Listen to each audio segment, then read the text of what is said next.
Awesome. Anita, if you would like to join us up here, I just want to say, first of all, your talk has come such a long way and it's just phenomenal. I also think, particularly as a white person, it can be really easy to view the Black experience as monolithic. And while it is our own personal responsibility to teach ourselves and use the resources we have to learn, it's just amazing to see the work you're doing to correct that. And I love it so much. Do you want to take a few minutes, introduce yourself to the audience? Sure. Hi, everyone. My name is Anita Mogaka, and I am originally from Kenya, as I shared.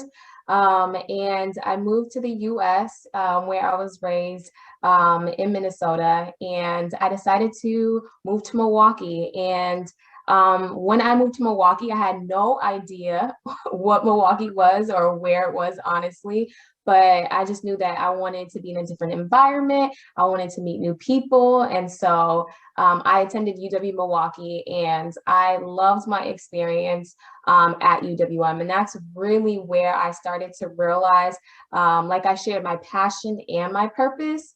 And it's funny because a lot of the people that I met in Milwaukee were from Milwaukee. And the constant narrative that I would always hear was, oh, I hate it here. Like, I'm going to leave once I graduate. There's nothing here for me. And it was different than the experience that I had on campus. And so it was important to me, after just meeting so many positive people, to go ahead and highlight those stories so that more people knew and understood just the excellence that was in Milwaukee. Absolutely. So we'll get started with some of the questions that our team has prepared for you. So the first one, like I said, you've been with us a long time. It's been almost 2 years since we first accepted you as a speaker, and your talk has taken some twists and turns along the way. You've had some personal changes, and your talk obviously reflected that. So we were with you through those shifts and turns. Were there any topics that you ended up steering away from that you'd like the chance to discuss now? Yeah, like you mentioned, this process started in 2019. And so since 2019 and 2021, so much has changed. And you guys know that, as like you said, as we've been working on it. But for me, I became a full-time entrepreneur. And so that's what I'm doing now. I was in and still am in a very extensive leadership program called the African American Leadership Program.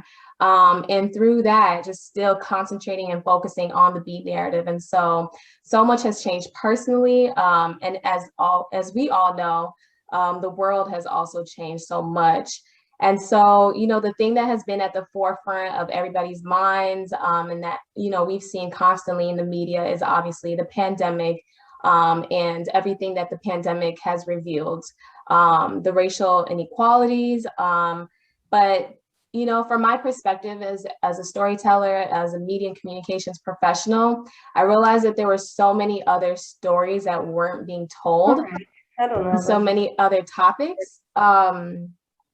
And there's so much other work that people were working on that wasn't being highlighted. And so some of the topics, like I mentioned, were investing in Africa.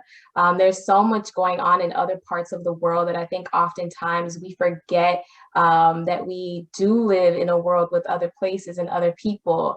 And we're stuck in our bubbles often. And so that was a topic that I really wanted to focus on and highlight.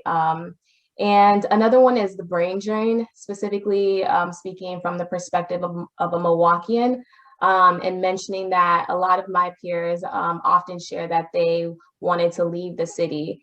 I feel like that is something that a lot of cities also struggle with as well, is how to retain and attract talent to their region. And so that was a topic that I also wanted to elaborate on, but there were so many directions and ways I think I could have taken it. But after a lot of hard work and with you all's help and input, I think it turned out really great, and I'm glad at where it landed. Mm-hmm. We are too. Absolutely. I think the one really special thing about your talk too is that it's so impactful for all of our audience members and viewers, no matter their background. Can you tell us maybe what non-Black folks can do to support diverse narratives of the Black experience? Yeah, I think Avery mentioned it just at the beginning, is just becoming educated and taking the time to learn, to do that individual and personal learning, and to just immerse yourself in different experiences. Like I said, Black is not a monolith at all, and to understand Black people is to understand that there are as many ways to be Black as there are Black people. And so for non-Black folks, it's just about being intentional about learning. And Becky also mentioned it in her talk as well, that fear is a product of misunderstanding. And I think a lot of the issues that we see, in the world today is a result of that fear. And so I think we can start to break down those barriers when we become educated and learn and can learn about other cultures. Absolutely. Yeah, I think this kind of leads into my next question too. One thing that I saw when the Black Lives Matter movement and Justice for George Floyd movement started becoming more active, people were promoting resources from Black creators. And so instead of just saying like Google search, see what you come up with, they're actually promoting books and blogs and documentaries that are Black created, so that it's all staying in where it should be, and you're having the voices that should be put on a platform giving you the information. And I know as a white person, like that was something that was really helpful when all those things were happening, to have those awesome resources promoted. So that's one change I saw. And my question is, how has the pandemic shifted society's understanding of Black narratives? I think it's revealed that there's so many ways, again, just for the Black experience to exist. And that there's so many stories that are being left untold. And that's why I mentioned the quote at the end that I often recite, which is, "Until the lion tells the story, the hunter will always be glorified." And so I really appreciate the fact that so many people are seeing the opportunity to tell their own stories, and that there's now a platform available through technology, through the internet, through different social media platforms, for us to literally just pick up a phone, say a message, communicate that message to a wide audience, and it's received. And so I just think that within the chaos of the pandemic, there was definitely so much opportunity also revealed. And I'm so happy to have seen so many Black creators tap into that. Absolutely.